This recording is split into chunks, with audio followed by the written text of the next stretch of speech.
Hello guys! Good morning! So nandito po tayo ngayon, magki-claim po tayo na padala ng ating new franchisee. Malayo po kasi siya sa bangko, kaya ito po yung ginawa, pinadala po sa akin yung pera.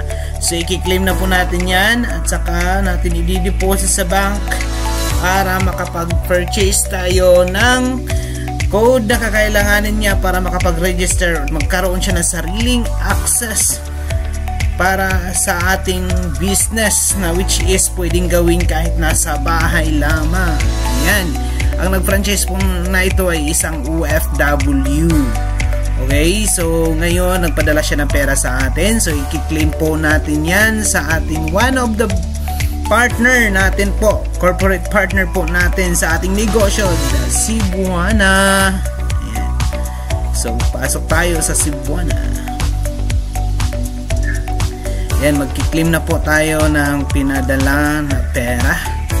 And good news, pagkatapos po natin may claim, ang gagawin po natin dyan, pupunta na po tayo sa bangko para mag-deposit.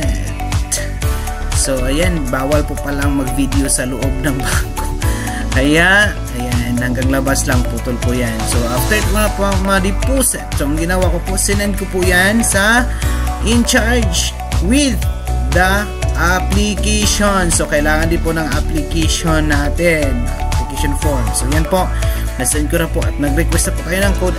Good news, ayan na po ang ating code.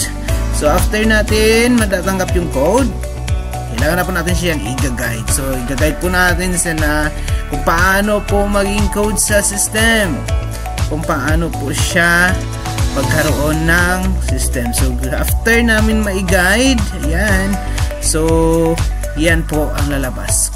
Ayan, so registered na po siya. So that is why yan na po ang kanyang account. Congratulations! Ayan guys, so thank you so much po sa nanood. Okay, so please contact me kung gusto ninyong malaman kung paano siya.